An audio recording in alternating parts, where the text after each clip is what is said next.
In the name of the Father, and of the Son, and of the Holy Spirit. Amen. My dear sisters and brothers in Christ Jesus, welcome to this new episode of Divine Light Sunday Reflection. As we are in the 27th Sunday in the ordinary time, our church is giving a very beautiful passage for our reflection. That is, Gospel of Matthew, chapter 21, verses 33 to 43. Matthew chapter 21, verses 33 to 43. Here, Jesus is saying a parable of the wicked tenants. There was a landowner who had a vineyard. He arranged a fencing and watchtower, and he handed over his property for lease to the tenants. As per the agreement, he sent his slaves at the time of the harvesting.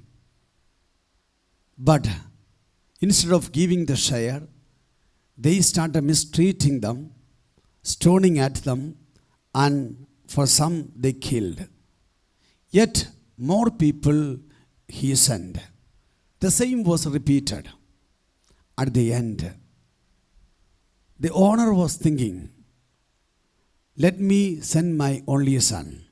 They would respect him. But seeing the son, these tenants, they were talking to each other. Look, he is the heir. Let us kill him and throw out of the vineyard, so that whole property will be of us. They killed and threw him out of the vineyard. Then Jesus asked a question to the crowd. What would be the response of this owner? They said, he might be destroying these tenants and will hand it over his property for lease to the new tenants. My dear friends, as we go through this particular passage, there is a very beautiful Bible verse, that is Gospel of Matthew chapter 21 verses 42. It goes like this: the stone that the builders rejected has become the cornerstone. And this was Lord's doing, and it is amazing in our eyes. Praise the Lord. Hallelujah. My dear friends, our own life may be a rejected stone. The stone that has been rejected by builders has become the cornerstone. We may be rejected in the family. We may be not accepted in the society, having negative experiences from others. But God can make us as cornerstone. That is a work of God. I take your attention to the life of Saint Martin de Porres. Saint Martin de Porres was born in Lima, in Peru, one of the Latin American countries, in 1579, and he died in 1639. And this particular saint, he was born as illegitimate son in the family. Father was a white, mother was a Negro. His color was very black. Seeing his color, at that time, there was a racism which was very prevalent. He was disrespected, not accepted in the society, even in his own house. He was so sad in the beginning. But later, he was very prayerful, and one day he got a vision. In that vision, Jesus was showing him of his own earlier life and telling him, do not be worried. The same situations as you are going through, I had gone through.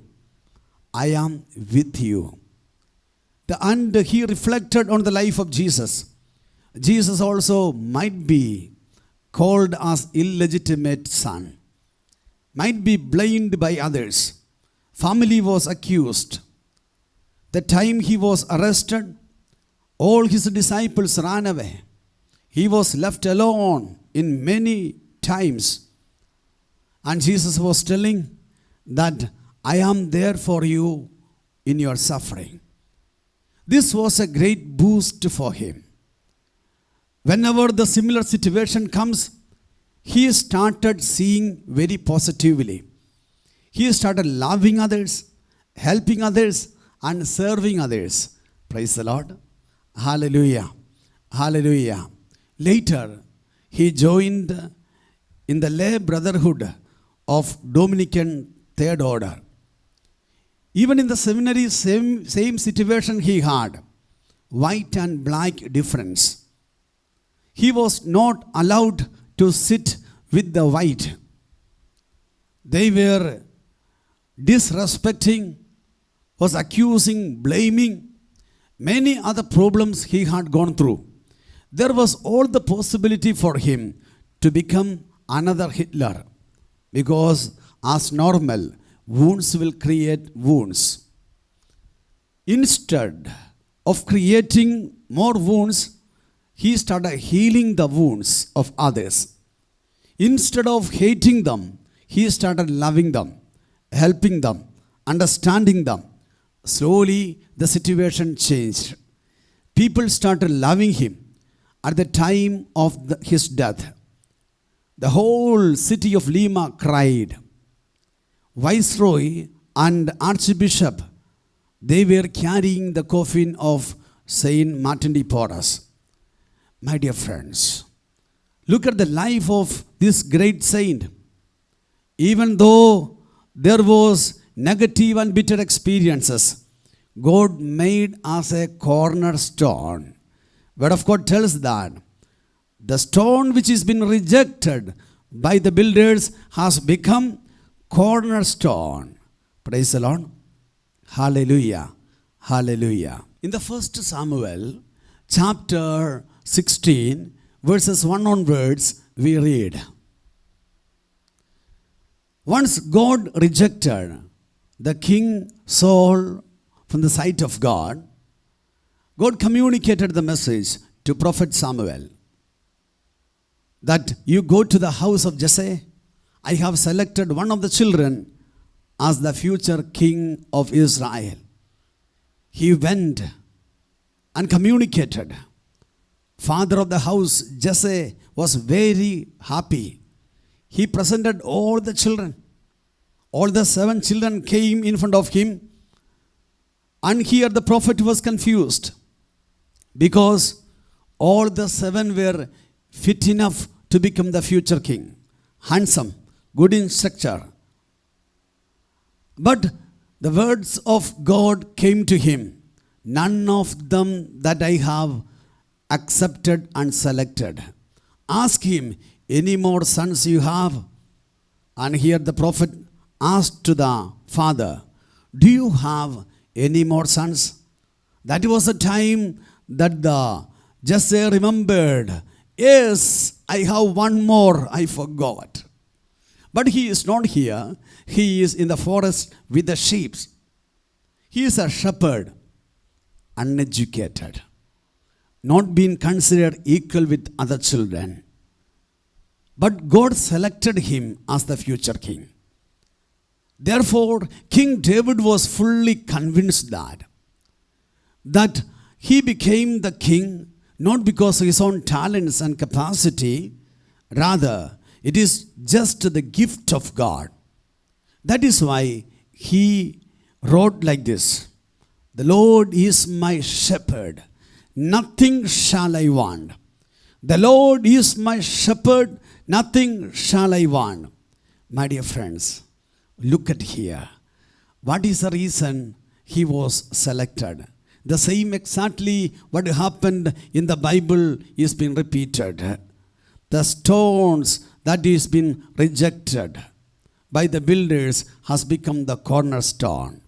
That is what we read in the book of Psalms chapter 18, 118 verses 22. David is telling the stone that is been rejected has become the cornerstone because he knew about his own vocation. He was fully convinced of his own vocations. Praise the Lord. Hallelujah. Hallelujah. Then what must be the reason the stone to be rejected? One of the reason is shapelessness. Maybe certain sharpness. Second is not very hard. So these are certain reasons. How can a stone that is rejected can become the cornerstone? The builder has to cut it away, those sharpness from the stones. Sometimes we have to allow, my friends, to be in the hands of a builder. Our builder is our God. To be in the hands of the builder for a molding. A molding process is always a painful experience. The sharpness of our life has to be cut it away. Jealousy, arrogance, short-temperedness, lustful thoughts. These are some of the sharpness of our life. We have to allow to be in the hands of our builder, and builder will cut it away, those areas, and we will be selected and we will become the cornerstone. Praise the Lord. Hallelujah. Hallelujah. Once we come back to today's passage again, we see there the vineyard of the landowner. Here the vineyard symbolizes the life of the chosen one of God, Israel. That is what we read in the book of Isaiah chapter 5 verses 1 onwards. There it is written, Israel is the vineyard for me. I am expecting good result, but I am getting only the wild grapes. Praise the Lord. Hallelujah. So here, we are the vineyard of God. We are supposed to bear the good result, good fruits from our life. My dear friends, here the tenants is supposed to give the share to the landowner. And a share he was asking, not the whole, a share. What is a share here? Share in the sense that today's context, tithe. Because God has given the talents to us. Our life, we are not the owner. We are not the author. We are only a steward. Since we are the stewards, we are supposed to give a share to the Lord. The share not only of our income, but also of our hard work and of our time, our energy, we are supposed to give. What is the meaning here? We have 24 hours in a day. How much time that we are spending with the Lord in prayer? Are you giving the tithe to the Lord of your time? Praise the Lord. Hallelujah. At the same time, there are people who are thinking of finishing their life whenever the problems happens or the negative situations, bad experiences, financial crisis, they are thinking of finishing their life. What is the meaning here? They are telling that I am the owner of my life. I can do anything with my life. That is a wrong understanding, my friends. We must correct that. We are only a steward. We are not the owner of our life. Praise the Lord. Hallelujah. So, my dear friends, here in the Word of God we see that the owner made a fencing around the vineyard. As vineyard is our life, fencing is a protection to the land. Fencing is a protection. We know normally we make the fencing to protect our cultivations and our land. And God has made a fencing of protection for everyone's life. We read in the book of Job, chapter 1, verses 10. Book of Job, chapter 1, verses 10, that in the conversation with God, Satan was telling, Have you not put a fence around him and his house and all that he has on every side? What is the meaning here? Satan was in a way accepting that God has made a fence of protection wall around the life of Job and his property.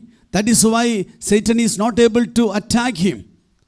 That is true, my friends. God has made a fence of protection wall around our life, around our property. That is why that we live. We read again, book of Zechariah, chapter 9, verses 8. I will encamp at my house as a guard, so that no one shall march to and fro. Praise the Lord. Hallelujah.